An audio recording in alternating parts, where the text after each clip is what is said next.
নির্দ্বিধায় ওয়াজ করতেছি, কোনো বাধা নাই। মসজিদে আজান হলো, আল্লাহু আকবার আল্লাহু আকবার, কেউ বাধা দেয় না। এমন একদিন ছিল মসজিদে আজান দিলে গলা কেটে ফেলে দেওয়া হয়েছে। এমন দিন ছিল আজানের আওয়াজ দিলে হত্যা করা হয়েছে। সেই সময় কালেমা পড়েছি কথা বলার কারণে বেলালকে একদিন না দুই দিন না মারতে মারতে মারতে মারতে দিনের পর দিন রাতের পর রাত তাকে মারা হয়েছে।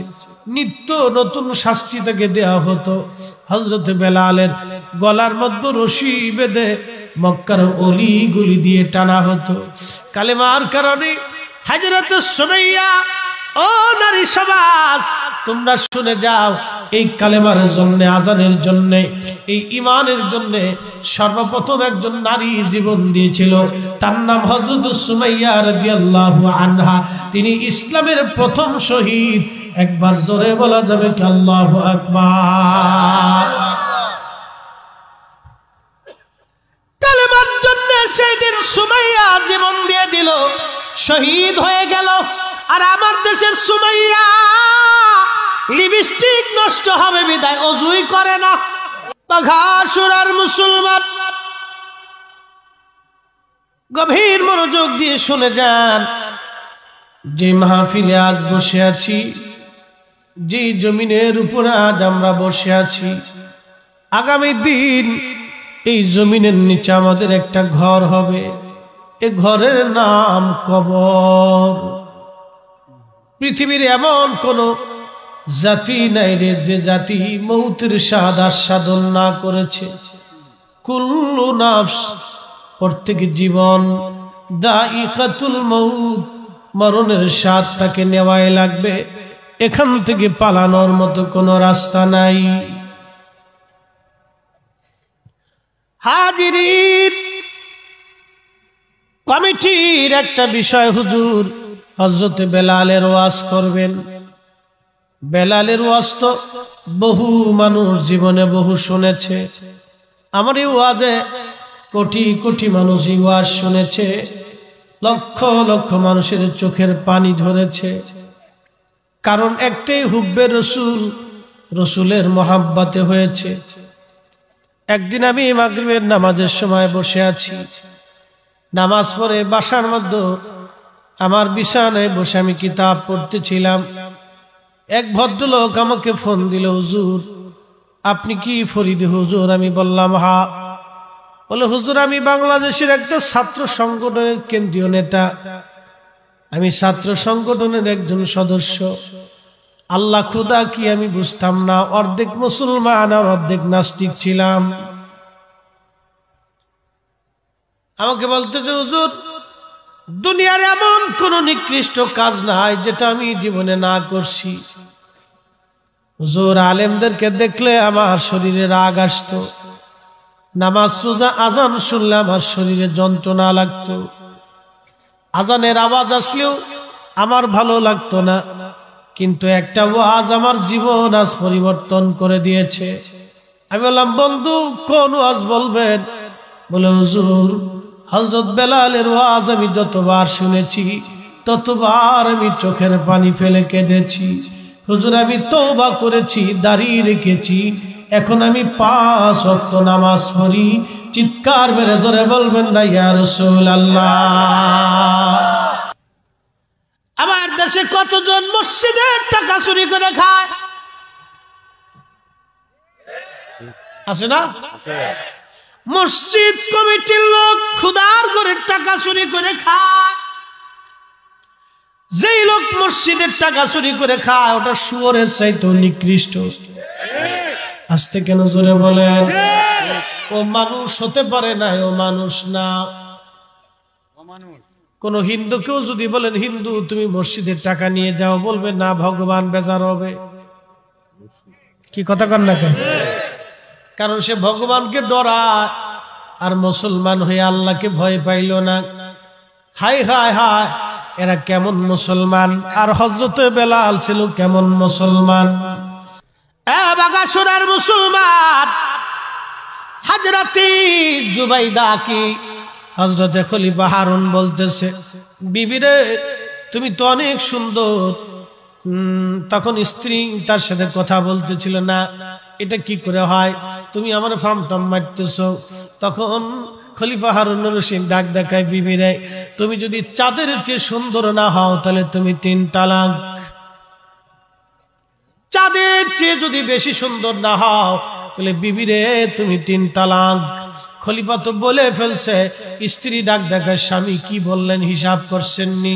আপনি বলেছেন আমি যদি চাঁদের চেয়ে সুন্দর না হই তাহলে আমি 3 তালাক।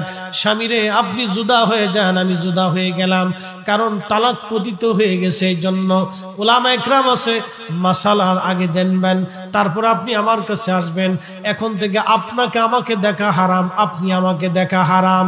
আপনি জুদা হয়ে যান, আলাদা হয়ে যান। আগের নারীরা কত চমৎকার ছিল ভাই। আজকে একটা ব্যাখ্যা দিয়ে যাই, আমরার হুজুরগার দোয়া কবুল হয় না, আমাদের চোখের মর্যাদা হয় না, জবানের বরকত হয় না। আগের যুগের মুন্সি মোল্লা যারা ছিল, এলাকায় ইমামতি করত, তারা দোয়া কালাম করতো, আলহামদুলিল্লাহি রাব্বিল আলামিন আর রহমানির রহিম মালিকি ইয়াউমিদ্দিন ইয়াকা নাবুদু ওয়া ইয়াকা নাস্তাইন।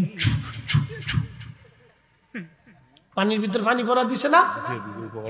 হ্যাঁ, আগের মুন্সি কেরাত অশুদ্ধ ছিল কিন্তু জবান শুদ্ধ ছিল।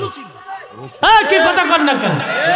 আগের মুন্সি সাহেবদের কি নিয়ম ছিল জানেন? যেই বেডি, যেই বাড়ির মহিলা বেপরদা চলতো ওই বাড়ি তারা খাইতো না। আসতে কইলেন কে? ঠিক জোরে কোন, জোরে জোরে না কইলে জবানে ঠাডা পড়বে। একসাথে কোন, জোরে কোন, ঠিক না বেটে? ডরে ঠিক কইছে, চিন্তা করছে পাবলিক সুবিধাবাদ জিন্দাবাদ। আরে জালা, খুব মনোযোগ দিয়ে। আগের মুন্সি সামনে ছিল জবান ঠিক, কেরাত ছিল ঠিক, কিন্তু জবান ছিল শুদ্ধ। এখন আমরা হুজুররা এই যে পড়ি আলহামদুলিল্লাহি রাব্বিল আলামিন আর রহমানির রহিম মালিকি।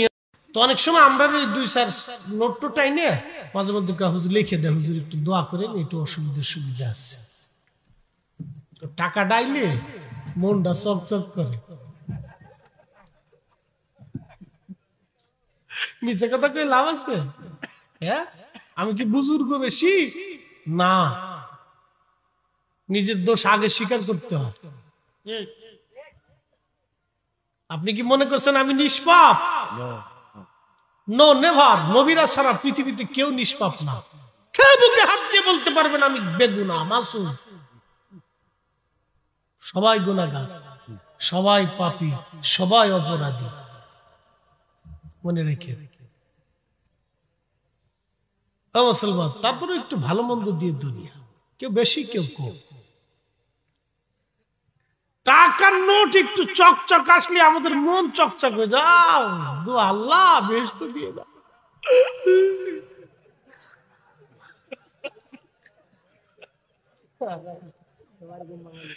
না কিছু করার নাই তো, বাস্তবতার সাথে মাহফিলের সৃষ্টিতে কি কথা কর না কা ফালা বেদাত বেদাত বেদাত কোন বাপের মধ্যে আইজো আইজো ওই যে আপনাদের জনিপুরে একজন আছে আইজো। কি কথা কর না কা?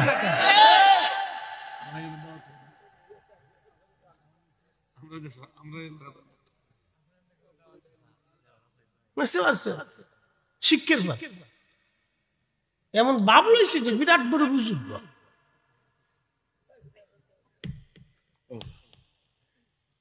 কষ্ট হইতেছে না? সাইডে দে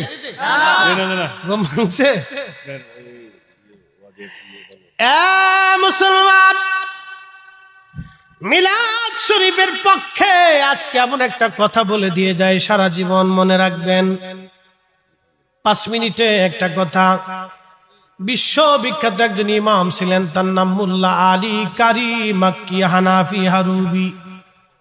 উনি ইমামুল হারামাইন আশ-শরীফাইন, 2 হারামের ইমাম, মক্কারও ইমাম, মদিনারও ইমাম। মোল্লা আলী কারি মাক্কি হানাফি রাহমাতুল্লাহ আলাইহি ওই জমানার এমন একজন মুহাদ্দিস, যিনি 1 লক্ষ হাদিস ওনার মুখস্থ ছিল। একবার জোরে বলা যাবে কি মারহাবা? কেউ যাবেন না, একটু বসেন, আমি আপনাদেরকে নিয়ে 15-20 মিনিটে শেষ করে দেব, কারণ বেশি রাত করে কষ্ট দেওয়া যাবে না। আমি ওয়াজে কোনো ফাঁক পুকুর দিই না, এটা আমার অভ্যাস, আদত, অনেক আগে থেকে। আমি ওয়াজ যাহা করি একবারে পারফেক্ট, ডাইরেক্ট অ্যাকশন, ধুম ধাক্কা মেরে দিই। হ্যাঁ, গুলি যেটা করবো কোনো মিস হবে না। 10 রাউন্ড ছাড়ছিলাম, 10 রাউন্ডের ফার্স্টটা লাগছিল, ফার্স্টটা লাগেনি, তখন কাঁচা কাঁচা তো, বুঝতে পারছেন? এম আমার ঠিক আছে, জীবনে যেটা এম করছিলাম সেটা সেই এমই লাগছে।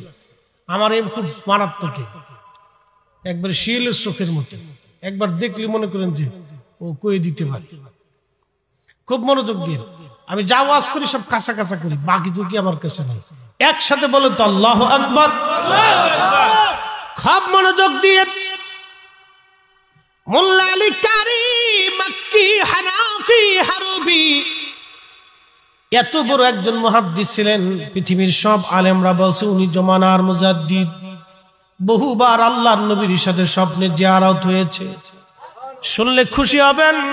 পবিত্র মিলাদুন নবীর পক্ষে একখানা কিতাব উনি লিখে গেছেন, আল মাউরিদুর রাবি ফি মাউলিদিন নবী সাল্লাল্লাহু আলাইহি ওয়াসাল্লাম। এই কিতাবের মধ্যে তিনি একটা ঘটনার উল্লেখ করেছেন। ভারতীয় উপমহাদেশে তৎকালীন সময়ে বিশ্ববিখ্যাত একজন আল্লাহওয়ালা ব্যক্তি ছিলেন, তার নাম হযরত খাজা মাহমুদ বাহদাবনী নকশবন্দি রহমাতুল্লাহ আলাইহি। নকশবন্দিয়া তরিকার এক উজ্জ্বল নক্ষত্র ছিলেন তিনি।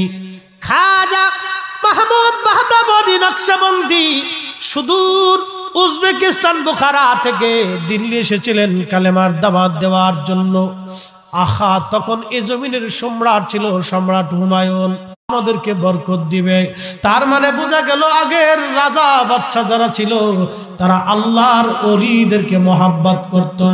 এখন দরবারে একটু নেতা পেতা হইলে এই ওহাবি নজদিদের দলে যাইয়া আল্লাহর ওলিদের বিরুদ্ধাচরণ তোমরা যারা করো, তোমাদের মতোই 2-4 নেতা পেতা দিয়া এই জমিনে কোনো আল্লাহর ওলিদের শান নষ্ট হবে না। আমরা সুন্নিরা যতদিন সজাগ আছি ততদিন শাহজালালের গানেই শাহজালালের জমিনে চলবে। হাত উঁচা করে বলেন ঠিক না ঠিক?